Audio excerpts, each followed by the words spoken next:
잘 준비되고 또 기승전결이 매끄럽고 또 우리가 생각하지도 못했던 일들이 일어나면서 드라마가 전개되면 그 드라마는 단번에 많은 시청자들을 확보합니다. 그래서 그 드라마에 대한 이야기들이 참 설교 시간에도 많이들 얘기하죠. 그 드라마에서 어떤 목사님 얘기는 주인공이 죽을 때 되니까 새벽기도 시간에 어떤 권사님이 그 드라마 주인공 죽지 않도록 해달라고 기도하는 이런 일까지 있었다라는 거 여러분 아실 겁니다. 그만큼 이 잘 다듬어진 이 드라마에 사람들이 매료가 되는데 거기에 사람들이 매료되는 이유는 자기의 감정이입, 자기의 투사, 그러니까 자기가 마치 그 주인공이 된 것 같은 이런 생각 앞에서 그 드라마에 매료가 되는 거죠. 그런데 그 우리 앞에 세상에서는 볼 수 없는 아주 멋진 그리고 위대한 드라마가 있습니다. 그 드라마가 뭐냐면 바로 하나님이 쓰신 실제 드라마입니다. 역사에 실현되고 있는 이 드라마, 그 드라마의 이야기, 그 이야기를 오늘 우리가 해야 되겠는데, 에베소서 1장 1절부터 6절까지 말씀을 읽었는데, 이 에베소서는 에베소 교회에 보내는 편지이기도 하지만 하나님 나라, 그 하나님 나라의 멋진 모습을 이 땅에 심어두기 위해서 하나님이 우리에게 주신 책이라고 보시면 됩니다. 그래서 하나님 나라의 질서를 볼 수 있는 책, 그게 에베소서입니다. 어떤 분들은 또 그런 얘기 하더라고요. 아기를 가지지 못한 여성분들이 제일 좋아하는 책이 에베소서라고 그렇게 얘기를 합니다만은 뭐 이 성경을 가지고도 재미있는 얘기들을 많이 합니다만은 하나님 나라 질서를 볼 수 있는 책, 이렇게 생각을 하시면 에베소서는 여러분들이 보시는데 정확하게 보는 보는 관점이 됩니다.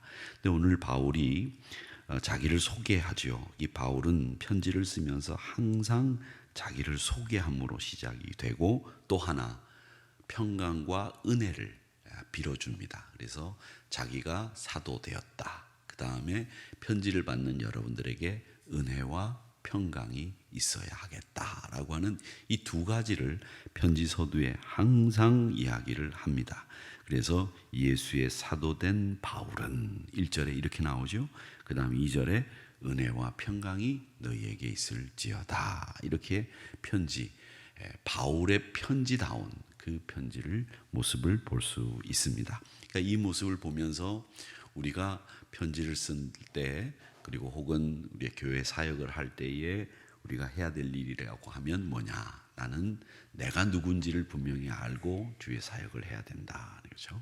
우리가 내가 누군지를 모르고 주의 사역을 하게 되면 하나님의 권능이나 예수님의 사랑을 잊을 수가 있고 자기 권능이나 자기 헌신으로 일을 할 수 있습니다. 늘 말씀드리지만 주의 일은 자기의 권능과 힘으로 하는 게 아니라 주께서 주시는 힘을 공급받아 하는 것이다 라고 하는 거죠. 그래서 내 정체가 뭐냐라고 하는 것을 항상 주의 일을 할 때는 세워두어야 하고요. 또 하나 주의 사역을 하는 대상들에게는 항상 여러분 그분들에게 은혜와 평강을 빌어주는 것이 주의 사역의 주안점입니다. 그래서 여러분 누구를 만나든지 은혜와 평강을 빌어주셔야 한다라고 하는 것이죠. 오늘 여기 말씀해 보니까 바울도 자기를 소개하면서 내가 사도된 것이 누구로 말미암아 됐느냐 하면 1장 1절에 하나님의 뜻으로 말미암아라고 하는 내가 사도된 이유를 분명하게 이야기하고 있습니다. 그러면서 내가 사도직을 명확하게 수행하고 있음을 말씀하고 있는 겁니다. 이 편지를 받는 대상은 에베소 교인들인데 구체적으로 이 에베소 교인들을 뭐라고 얘기하느냐 하면 1절에 보니까 예수 안에 있는 신실한 자들 이렇게 얘기합니다. 이 말은 예수 믿는 교인들은 어떤 사람이어야 합니까? 예수 안에 신실한 사람이어야 한다라고 하는 것을 우리가 배우게 되는 거죠. 그래서 예수 안에 있는 신실한 자들이라고 하는 말인데, 이것은 하나님의 언약 안에 들어온 하나님의 백성들이라는 말입니다. 그래서 발신자는 하나님의 뜻에 의해서 세움을 받은 사도 바울이고, 수신자는 에베소 교인들인데 하나님의 백성들인 신실한 사람들이 이 편지의 수신자다라고 하는 것을 알 수 있는 것이죠. 그러면서 여기 말씀에 보면 이렇게 이야기합니다. 사도된 바울은 하나님의 뜻으로 말미암아 예수 안에 있는 신실한 자들에게 편지하노니, 이렇게 이야기하면서 하나님 우리 아버지와, 이렇게 얘기하는 우리라는 말이 들어갑니다. 하늘위에 우리가 들어가지요. 이 우리라고 하는 말을 쓰는 이유는 뭐냐면, 우리 아버지, 이건 우리가 갔을 때 한국 사람들은 우리라는 말을 씁니다. 우리, 내 아내라는 말을 요즘 젊은 사람들은 많이 씁니다만은 우리 집입니다. 우리 집, 내 집이 아니죠. 한국 분들은 너나 내나 할 것 없이 다 들어와서 같이 사는 우리 집, 그죠? 우리 가족, 우리라는 말을 굉장히 많이 씁니다. 근데 사실은 우리라는 말은 우리 집 아니죠. 우리 집입니까? 그럼 나도 가도 되고 너도 가도 되고 나도 살아도 되고 너도 살아도 되는 집은 아니죠. 그런데 우리는 폭넓게 우리 집이라고 한국 분들은 얘기합니다.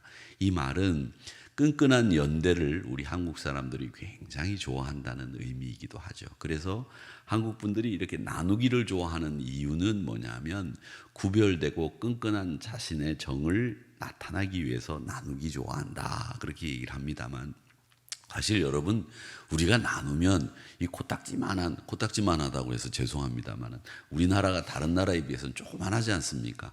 조그만한 나라에 나눌 게 뭐가 있습니까? 다 거기서 거기지. 한 달이 걸치면 다 그 사람이 그 사람이고 다 아는 사람인데, 우리 한국 분들은 이렇게 나누는 걸 좋아하는 이유가 뭐냐? 나중에 그걸 거꾸로 얘기를 하면, 한국 분들은 굉장히 이렇게 유대 맺는 거, 우리라고 하는 거, 동질감을 느끼는 걸 굉장히 좋아한다고 그래요. 사실 저부터도 그렇고요. 우리라고 하는 표현이 굉장히 끈끈한 신앙의 연대를 느끼게 하지 않습니까? 그래서 2절에 우리 아버지라고 하는 이 표현은 에베소 교인들을 향해서 바울이 굉장히 끈끈한 연대를 가지고 있었다라고 하는 것을 보여주는 대목인데, 실제로 그랬습니다. 실제로 에베소라고 하는 이 교회는 바울 사도가 교회를 개척하고 자립이 될 수 있고 사역자가 생기면 바로 떠났어요. 그 떠나는 기간이 6개월이 넘지 않았습니다. 빌립보 교회도 그랬고, 골로새 교회도 그랬고, 데살로니가 교회도 그랬고, 다 교회를 개척하면 6개월 이내에 사역자들이 세워지고 교회가 온전한 모습을 갖추게 되면, 온전한 모습을 갖추게 되기 전이라도 교회가 구성이 되면 교회를 떠났습니다. 그런데 이 에베소 교회만큼은 바울 사도가 3년 정도 머물면서 사역을 한 것으로 그렇게 추정이 되는데, 이 3년 동안 있었다고 하는 것은 굉장히 긴 시간 동안 에베소 교회에서 사역을 했다, 이렇게 볼 수 있는 거고요. 또 바울 사도를 비롯해서 많은 사도들이 예수님의 어머니 마리아의 마지막 임종까지 노후를 보낼 수 있는 곳으로 에베소 교회를 택했다라고 하는 것은, 이건 뭘 얘기하냐면, 에베소 교회가 교회로서 조직이 잘 돼 있었을 뿐만 아니라 교회로서 교회가 가져야 되는 많은 특징들, 그리고 교회가 해야 되는 역할들을 이 에베소 교회가 잘 하고 있었다라고 하는 말, 이게 이 말입니다. 자, 이렇게 해서 이 에베소 교회에 편지를 쓰게 되는데, 이 에베소 교회에 대해서 이 신령한 복을 소개하고 있습니다. 뭐라고 얘기하느냐 하면 3절에 보니까 하늘에 속한 모든 신령한 복을 우리에게 주시되, 이렇게 되어 있습니다. 자, 그러면 여러분, 우리가 받은 신령한 복이 뭡니까? 신령한 복. 신령한 복은 그냥 막 이렇게 하늘에서 막 뭐가 보이고 막 이게 신령한 복입니까? 어떤 게 신령한 복일까요? 많이 가지는 게 복이 아니라고 제가 늘 말씀드리지만, 이 신령한 복이라고 하는 것은 뭐냐면 4절 말씀에 보면 그리스도 안에서 우리를 택하사, 이렇게 줄쳐놓고 신령한 복 연결해 놓으세요. 자, 여러분 가지고 있는 성경이라면 신령한 복은 그리스도 안에서 우리를 택한 것, 그게 우리에게 주어진 가장 신령한 복이라고 하는 것을 이야기하고 있는 겁니다. 그래서 하나님이 우리를 아들, 딸 삼으신 것이 우리가 가장 누리고 있는 신령한 복이라고 하는 겁니다. 여러분이 하나님의 자녀가 되는 것, 그거 굉장히 신령한 복이다라고 하는 거죠. 가끔 저희 때는, 제가 클 때는 그 대통령이, 제가 중고등학교 다닐 때 대통령은 박정희라고 하는 분이었습니다. 근데 그 박정희 대통령의 아들이 있었죠. 박지만이라고 하는 아들이 있었는데, 공교롭게 그 아들이 고등학교 갈 때, 대학교 갈 때, 뭐 대학은 유군사관학교를 그분이 갔습니다마는 고등학교 갈 때, 중학교 갈 때, 그 전에는 다 중학교도 시험을 봐서 갔습니다. 시험을 보고, 고등학교도 시험을 보고 갔는데, 그분이 고등학교 갈 때쯤 돼서는 시험을 보지 않고 가고 뺑뺑이를 돌려서 가는 이 입시 제도가 바뀌었다는 거죠. 그래서 다 그 사람 때문에 우리 입시 제도가 바뀌었다, 이런 얘기들을 저희들은 늘 했었습니다. 그런데 그 이야기를 하는 중에서 저희 친구들 가운데서 얘기를 하다가, 야, 그 아버지 대통령인 사람은 되게 좋겠다. 남자들, 저희 또래, 저보다 이제 뭐 나이가 조금 많기는 합니다만은, 저희 또래 남자아이들이 학교를 다니면서 중고등학교 시절에 그런 일들을 겪으면서 이거 불합리하다, 시험 봐서 가자, 공부 잘하는 아이들은요. 그리고 공부 못하는 아이들은 그래도 고등학교 갈 수 있으니 다행이지 않느냐, 뭐 이런 얘기들을 하면서 은연중에 마음속에 아버지가 대통령이었으면 하는 그런 생각들을 가지고 있는 것들이 보였습니다. 우리 아버지가 대통령이라면 어땠을까? 한번 생각해 보세요. 그런 생각을 안 해보셨는지 모르겠습니다만, 그런데 우리 아버지는 대통령이 아니라 만왕의 왕이신 분이 우리 아버지다라고 하는 것을 오늘 이 바울 사도는 에베소 교인들에게 다시 주지시키고 있습니다. 그러면서 그게 너희 아버지가 만왕의 왕이신 여호와 하나님이 되셨으니 그게 너희들에게는 가장 큰 신령한 복이다라고 이야기를 하고 있는 겁니다. 그것이 언약 안에서 맺어진 것이기 때문에 비교할 수 없는 영원한 나라를 상속자로 너희들이 상속받을 수 있는 사람이 되었다. 이게 아무것으로도 누구로도 대체할 수 없는 가장 신령한 복이다 라고 하는 것을 이야기하고 있습니다. 그러면서 우리를 자녀 삼으신 이유와 우리에게 신령한 복을 주신 설명을 하고 있습니다. 왜 신령한 복을 주셨느냐, 너희들을 왜 자녀 삼아 주셨느냐라고 하는 것입니다. 그게 바로 뭐냐면 그리스도의 기쁜 뜻 안에서 우리를 택하셔서 자기 아들들이 되게 하셨으니, 이게 뭐냐, 이유가 뭐냐, 6절 말씀을 보십시오.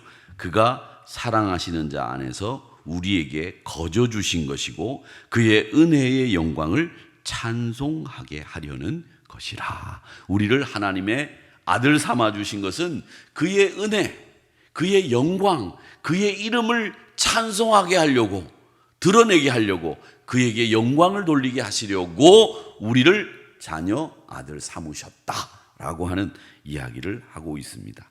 그렇게 이 바울 사도는 아주 논리적으로 명확하게 이야기를 합니다. 내가 왜 너희들을 자녀 삼았느냐, 내가 너희들을 부르는 그 부르는 호칭까지도 정확하고 빈틈없이 이렇게 아구가 쫙 맞아 들어가듯이 그렇게 만든 글들을 이 에베소 교회뿐만 아니라 빌립보서, 골로새서, 또 데살로니가 교회들에게 편지를 보내면서 이렇게 이야기를 하는 겁니다. 내가 누리는 최고의 복은 하나님의 자녀가 된 것, 우리를 하나님이 아들, 딸 삼아주신 것이 신령한 복이요 최고의 복이다 라고 하는 것을 이야기하고 계시고, 우리가 그 아들 된 이후에는 바로 하나님의 영광을 드러내기 위해서, 은혜 받은 그 영광을 드러내기 위해서 우리가 하나님의 아들 됐다. 그러면 우리가 아들 된 그 아들로서의 책임이 있지 않습니까? 그 책임이 뭐냐? 내가 하나님의 아들, 딸로서의 책임은 뭐냐? 그랬을 때 에베소서 1장 6절의 말씀이 우리의 책임이기도 합니다. 사랑하시는 자 안에서 우리에게 거저 주시는 바 그 은혜의 영광을 찬송하는 것, 그게 우리의 책임이기도 하다 라고 하는 것을 말씀하고 있는 겁니다. 물론 우리를 왕 같은 제사장, 소유된 백성 삼으신 것이 하나님이십니다. 자녀다운 삶, 거룩한 삶으로 은혜를 은혜롭게 한다는 것, 그리고 우리를 상속자 삼아 주셨다고 하는 계획들, 이런 것들이 언약 안에서 이루어졌음을 기억하시면서 항상 땅의 복을 탐하기보다는 하나님 자녀로서 품위 있는, 그리고 영광스러운 선택을 받은 우리들이 영광스러운 하나님의 이름을 찬송하는 이 책임을 잘 감당하시면서 하나님의 나라 상속자로서 거룩하고 흠없는 삶을 살아가는 우리 한우리 성도님들이 다 되시기를 주님의 이름으로 축복합니다. 특별히 9월 한 달 풍요로운 때, 그리고 이도도도 이때만 했으면 좋겠다, 이렇게 우리 조상들이 이야기했던 가장 좋은 때를 보내게 되는데, 하나님의 영광을 드러내는 은혜의 찬송을 늘 우리 입에서 마음에서 떠나지 않고 9월 한 달을 복되게 보내시는 한 달이 되시기를 주님의 이름으로 축복합니다.